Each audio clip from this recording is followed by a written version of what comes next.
Well, any of you that had Baylor last night ought to be sending thank you cards today to Terrence Ganaway. They're running back 200 yards on the night, and of course you saw the game-covering touchdown with about 3 minutes or so ago, a simple play up the middle. I think it was a draw play, and he goes the distance, gets you the win and the cover. Now listen, guys, funny story to tell you about this, okay?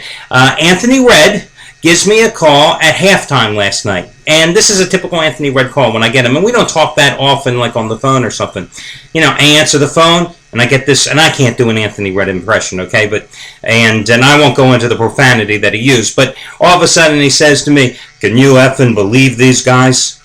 And not, "Hey Al, how you doing? Hey Al, happy holidays. Hey Al, happy New Year's. Can you effing believe these guys?" Meaning, of course, Baylor not playing defense. And I told him then, I said, "You got this game on the bag."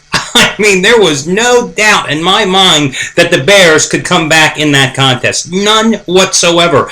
I mean, the one thing I knew going into that game last night, and I talked about it here in the video report yesterday, was Baylor played no defense, but Washington played even less defense in the games that I recounted, how they sucked defensively against Stanford and Oregon State, etc. in Pac-10, Pac-12 play this year. No ifs, ands, or buts, as I said. I thought Baylor would come back, and you saw what a game it was. And it just goes to what I was telling you in yesterday's video report, that these games, these bowl games that for the most part are know-nothing games that nobody really cares about before you get to the big games here in a couple of days, they offer some of the greatest entertainment value. I mean, as good as Toledo and Air Force was the day prior, I mean, that game last night was one of the most exciting college football games I have watched in years.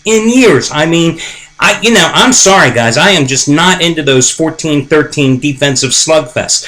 You know, when I used to be a writer, trying to come up with your game wraps, your game stories, even an effective lead for those type of snooze fest games, what a horrible nightmare. As a matter of fact, those type of games, it's even hard when you're a sports writer trying to keep your attention in the press box watching those type of games. But last night, you're scribbling left and right, taking notes, trying to get it all together. But for Anthony Redd, how big was Baylor? And by the way, you know, Anthony, and I know you watch these videos every day, you never called me back. You never called me back to say, "Hey, you were right." I was right. But Anthony yesterday, 2-0 sweep again in the bowls, because not only did he hit his 60-dime winner on Baylor last night, but also hit a 30-dime play, number 2 in a row on Florida State. And there's another team. I had Florida State yesterday, okay, for my second bowl release, now 2-0 with them. NC State on Tuesday, Florida State last night against Notre Dame. Nothing like a team coming back from oblivion with a huge fourth quarter comeback. I'll tell you what, guys. One of the reasons I took Florida State yesterday, I am just never a believer in a college football team especially that plays two quarterbacks or has indecisiveness at quarterback going into a big game, and you saw how the poor quarterback play affected the Irish yesterday. Anyway, Anthony Redd now 6-0 bowl sweep this week. 24-6 football run over the past 4.5 weeks. Today, 2 more bowl winners. 75-dime winner, number 6 out of 7.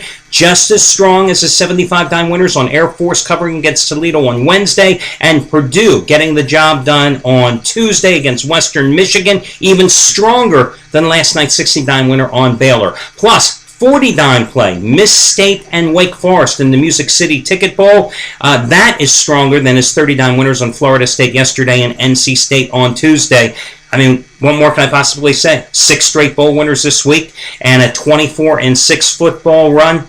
The guy is, without a doubt, the hottest football handicapper at the site right now. Another guy I want to quickly mention is going to be Matt Rivers today. Biggest bowl release of the year.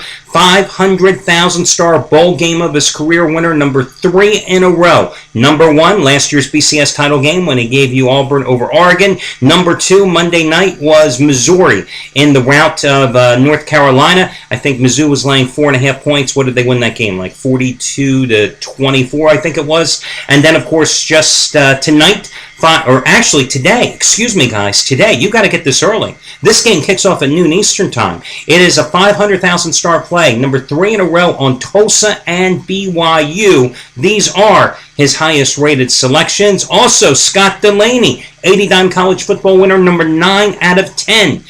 His second biggest college football play going today, number 9 out of 10. Also on Tulsa and BYU.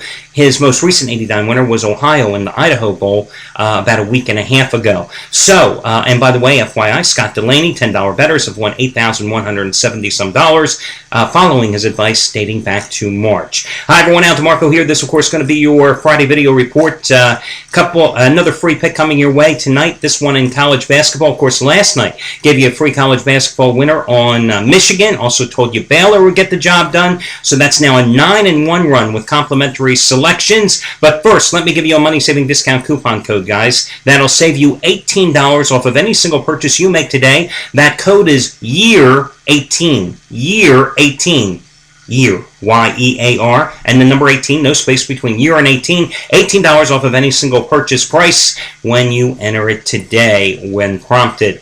Now, for your complimentary play, guys, you know, I used College of Charleston as a big college basketball 15-dime play a few weeks ago when they were hosting Tennessee and they beat the Volunteers for the second straight year. I think they're underpriced tonight at home against George Mason. You know, most people look at College of Charleston and see that a week and a half ago they lost at Louisville. But what you don't see, perhaps, is that College of Charleston really dominated that game up until about 4 minutes to play. They still had a 1-point lead. Then the Cardinal, playing at home, went on that nice run and they pulled away for the win in that contest. 69-62. 2 nights later, Charleston got back on the winning track, of course, with a 77-70 win at Coastal Carolina, a game that they were up for double digits for most of that contest in the second half before Coastal Carolina made a late charge. You know, I'm just not impressed with George Mason here tonight. I mean, this is a George Mason team that lost to Florida International earlier this season. This is a team that lost at Florida Atlantic earlier this season, lost at Virginia handily by 20 points earlier this season. In fact, just a week and a half ago, had its 18-game home winning streak snapped by Duquesne, an average team from the Atlantic 10. Beat them outright 75-64 as a 4-point road dog. Problem with George Mason, they're turnover prone. They average a little over 15.5 turnovers a game. They committed 22 in that Duquesne loss. And look at their schedule. Who have they beaten? Bucknell? Albany? Brown? Monmouth of New Jersey? Towson? Radford? Manhattan Jaspers was probably their best win this season because Manhattan was on a nice winning streak, and that was in their last game. So I think College of Charleston playing at home, 6-0 at home so far this season is going to be the play. Remember, Cougars, Bobby Crumman's Cougars, they won outright as a road dog at Clemson. They won outright as a road dog against UMass by 24 points. They beat Tennessee for the second straight season, this time at home. So again, I'm going to go with them and take College of Charleston as your free pick. As for the college bowl games today, I hate them all. I mean, seriously, these are some lousy games as far as I'm concerned. I'm not even going to venture an opinion on these games because I don't even have one. So, sorry I can't help you out there. I would if I could, but I can't. Talk to you again, guys, early Saturday morning as we get to the finales of these bowl games as the year motors on, just a couple more days, and we'll talk to you on Saturday.